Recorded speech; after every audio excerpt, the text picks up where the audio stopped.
нас в школе есть общественная организация «Союз наследников Татарстана». У нас организация называется «Дружина Ушкан». Работает ученическое самоуправление, это совет дружины и координационный совет. И там, и тут у нас есть штаб экологии и штаб тимуровцев и волонтеров. Проводим различные акции вместе с общественностью, вместе с родителями и населением. Дети и родители вместе убираем прибрежные зоны, благоустраиваем родники. В акции участвуют в основном с 5 по 11 класс. Это примерно где-то 70-80 человек. Кто-то участвует в этот раз, кто-то другой раз. И поэтому ученики приходят из 6 деревень к нам сюда учиться. В каждой деревне есть свои родники. По 2, по 3, где-то даже 4 в Саншаихе. И дети в день акции, они идут к своим родникам. Мы собираемся вместе и идем, каждый в своей деревне, идем к родникам и расчищаем территорию, также ухаживаем за родниками. Отношение людей тоже меняется, они тоже соблюдают эти правила, эти порядки. Мәктәптә тимурчылар һәм волонтерлар хәрәкәте даими эшләп тора. Без инде яз көне һәм көз көне, язгы көзге мәрхәмәтлелек атналарында катнашабыз. Өлкәннәргә генә булышып калмыйлар һәм бигрәк тә сулыкларны, чишмәләрне, яр буйларын чистарту эшләрендә актив катнашабыз. Төрле акциялар оештырабыз. Һәм укучылар үз идарәсеннән, балалар оешмаларыннан безнең җаваплы балалар бар. Алар төрле класслардан группалар төзеп, һәрберсе үзенең авылында чишмәләр чистарту эшләрендә катнашалар. Яз көне «Эко-весна» дигән конкурста без катнаштык. Татарстан чишмәләре конкурсында балалар белән чишмәләрне чистартып, төзекләндереп, аларның фотоларын җибәрдек конкурска. Үткән атнада гына без һәрбер авылда чишмәләр территорияләрен җыштырып, аларны тәртипкә китерү акцияләрен башкардык балалар белән. Безнең Хәсәншәйх авылында 7дән артык чишмә бар. Һәрберсе аның үзенә күрә бер тәрбиягә мохтаҗ.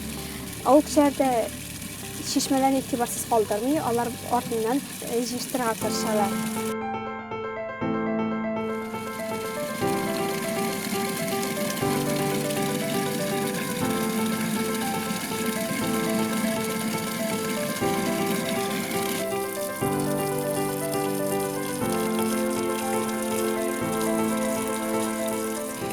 Şişme evet bak kutlarından indi.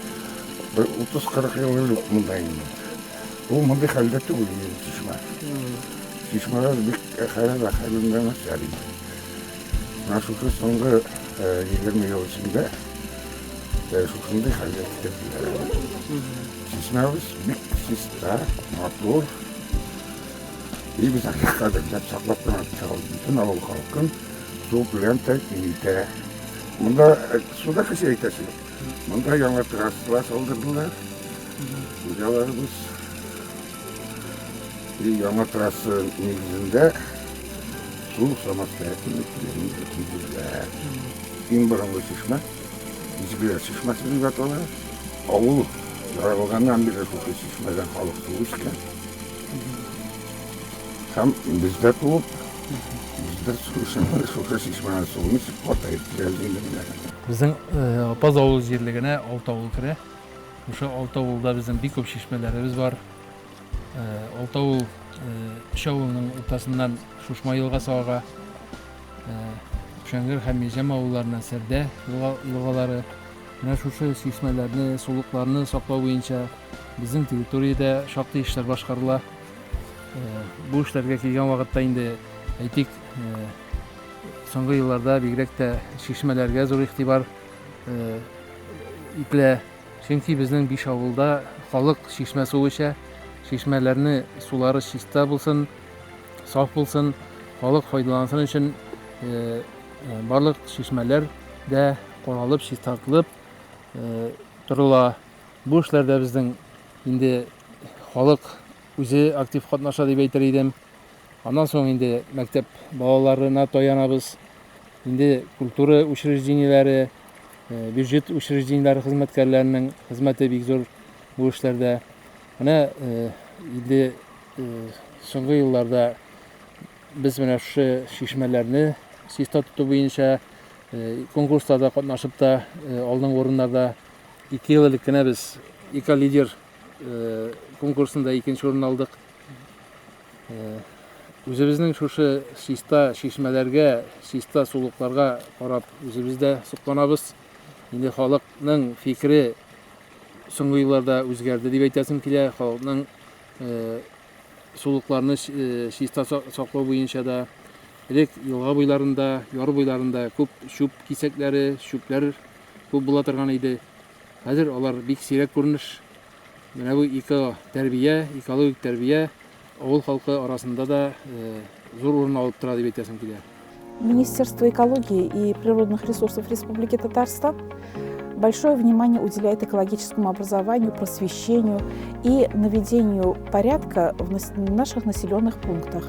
Тому подтверждением являются те конкурсы, мероприятия, которые проводятся нашим министерством и их территориальными управлениями. Большое внимание уделяет Министерство экологии, например, охране водных наших объектов, охране родников, охране природы в целом. Это имеет очень большое значение не только для нашего министерства, скажем так, это же требования нашего времени. Мы уже должны наконец-то понять, что наша природа нуждается в охране, нуждается в том, чтобы о ней заботились и чтобы ей уделили хоть чуть-чуть внимания.